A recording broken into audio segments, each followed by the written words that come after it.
ఇప్పుడు వరల్డ్‌లో most danger situation ఎక్కడ జరుగుతుందంటే మిడిల్ ఈస్ట్‌లో. ప్రెజెంట్ ఇప్పుడు అందరికి తెలిసిన విషయమే. ఇజ్రాయెల్, ఇరాన్, యూఎస్ఏ మధ్య వార్ అయితే చాలా గట్టిగా అయితే నడుస్తుంది. ఆ వార్ సిట్యుయేషన్ కూడా చాలా పీక్ లెవెల్‌లో రీచ్ అవుతుంది.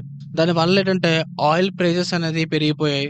మన గ్లోబల్ టెన్షన్ కూడా పెరిగింది. అసలు యాక్చువల్‌గా ఏం జరిగింది? అసలు వార్ ఎప్పుడు స్టార్ట్ అయింది? దీనివల్ల మన ఇండియా మీద ఏమైనా ఇంపాక్ట్ ఉందా? లేదా? అన్నది ఈ వీడియోలో అయితే చూద్దాం. ఈరోజు నేనైతే ఒక కంప్లీట్ ఇన్ఫర్మేషన్‌తో అయితే వచ్చాను. ఎక్కడ ఏ సోది లేకుండా ఉన్న పాయింట్‌తో స్ట్రెయిట్‌గా అయితే ఈ వార్ గురించి డీటెయిల్‌గా అయితే ఎక్స్‌ప్లెయిన్ చేస్తాను.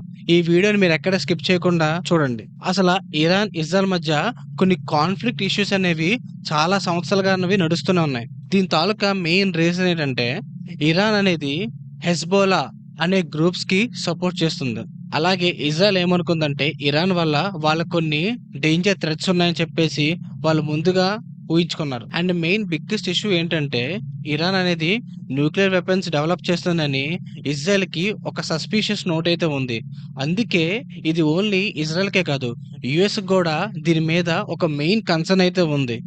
అసలు వార్ ఎలా స్టార్ట్ అయిందంటే 2026 ఫిబ్రవరిలో సిచ్యువేషన్ అనేది సడన్ గా ఎస్కలేట్ అయింది. ఇక్కడ మేజర్ గా మనం చూసుకుంటే యునైటెడ్ స్టేట్స్ అండ్ ఇజ్రాయెల్ కలిసి ఇరాన్ న్యూక్లియర్ సైట్స్ మీద ఎయిర్ స్ట్రైక్స్ చేశాయి. దాంతో ఇరాన్ కూడా ఇమీడియట్ గా రెస్పాండ్ అయింది.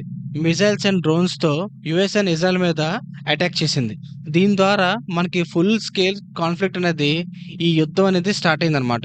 కొన్ని వీక్స్ లోనే సిచ్యువేషన్ అనేది చాలా డేంజరస్ గా అయితే మారిపోయింది. ఇరాన్ మిసైల్స్ అనేవి ఇజ్రాయెల్ సిటీ మీద కంటిన్యూస్ గా అయితే అటాక్ చేయడం అయితే స్టార్ట్ చేశారు. దాంతో ఇజ్రాయెల్ అయితే ఇరాన్ మీద కౌంటర్ అటాక్స్ అనేది స్టార్ట్ చేసింది. దీంతో ఈ రెండు దేశాల మధ్య యుద్ధం వల్ల యుఎస్ అన్నది డైరెక్ట్ గా అయితే ఈ యుద్ధంలో అయితే ఇన్వాల్వ్ అయింది. దీనిలో బిగ్గెస్ట్ ఇష్యూ ఏంటంటే స్ట్రైట్ ఆఫ్ హార్మోస్. ఈ స్ట్రైట్ ఆఫ్ హార్మోస్ అనేది ఇది వరల్డ్ లో ఆల్మోస్ట్ 20% ఆయిల్ ట్రాన్స్పోర్ట్ జరిగే ప్లేస్ అన్నమాట. ఇరాన్ అయితే ఇజ్రాయెల్ అండ్ యుఎస్ మీద ఒక థ్రెట్ నోట్ అయితే పాస్ చేసింది. ఇరాన్ అయితే థ్రెట్ ఇచ్చింది, మేము ఇది క్లోజ్ చేస్తామని. అలా కానీ జరిగిందంటే మన గ్లోబల్ ఎకనామీ అనేది కొలాప్స్ అయిపోవచ్చు. రీసెంట్ గా అయితే సీజ్ ఫైర్ అన్నది అనౌన్స్ చేశారు. ఎంత సీజ్ ఫైర్ అనౌన్స్ చేసినా అక్కడ సిచ్యువేషన్ అనేది ఎక్కడ అయితే స్టేబుల్ గా అయితే కనిపించలేదు. స్మాల్ అటాక్స్ అనేది వీళ్ళ మీద వాళ్ళు, వాళ్ళ మీద వీళ్ళు అనేవి అటాక్స్ అనేవి కంటిన్యూస్ గా అయితే జరుగుతూనే ఉన్నాయి. లెబనాన్ సైడ్ లో కొంచెం టెన్షన్ కూడా ఉంది. అండ్ మెయిన్ గా ఏంటంటే ఇరాన్ అయితే యుఎస్ఏ అండ్ ఇజ్రాయెల్ కి వార్నింగ్ ఇస్తూనే ఉంది. ఇదిలా ఉండగా ఇస్లామాబాద్ లో అయితే ఈ యుద్ధం అనేది ఆపే అవకాశాలు ఉన్నాయని కొన్ని టాక్స్ అయితే నడుస్తున్నాయి. కానీ మెయిన్ గా ఆలోచిస్తే దాని మీద ఉన్న ట్రస్ట్ ఇష్యూ అయితే చాలా ఎక్కువ. అసలు ఈ యుఎస్ఏ, ఇజ్రాయెల్, ఇరాన్ వార్ వల్ల మన ప్రపంచం మీద పడ్డ మెయిన్ ఇంపాక్ట్ ఏంటంటే పెట్రోల్ ప్రైస్ అనేవి రోజు రోజుకి పెరుగుతున్నాయి.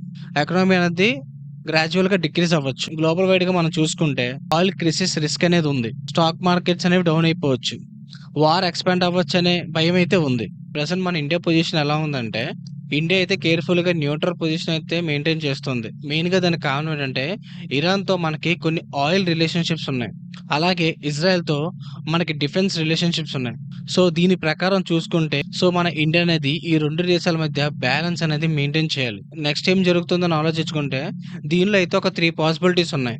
3 దేశాలు కలిసికొచ్చి శాంతియుతంగా మాట్లాడుకుంటే ఈ వార్ అనేది ఇక్కడితో ఆగిపోతుంది. అదే స్మాల్ కాన్ఫ్లిక్ట్స్ అనేవి కంటిన్యూ అయితే గనక ఈ వార్ అనేది ఇంకా ఎక్స్పాండ్ అయ్యి ఇంకా ప్రజల్లో అనేది ఇంకా టెన్షన్ అనేది పెరుగుతూ ఉంటుంది. దీని వల్ల ఆ 3 దేశాలకే కాకుండా వాటితో లింక్ అయి ఉన్న ప్రతి దేశాలకు కూడా చాలా ప్రాబ్లమ్స్ అయితే ఫేస్ చేస్తారు. ఒకవేళ కానీ ఈ యుద్ధాన్ని మళ్ళీ రీస్టార్ట్ చేస్తే గ్లోబల్ గా అన్ని దేశాల మీద ఇది ఇంపాక్ట్ గట్టిగా ఉంటుంది. ప్రెసెంట్ అయితే యుఎస్ఏ, ఇరాన్, ఇజ్రాయెల్ మధ్య కరెంట్ సిచ్యువేషన్ అయితే ఇలా ఉంది. దీంట్లో మీ ఒపీనియన్ ఏంటి?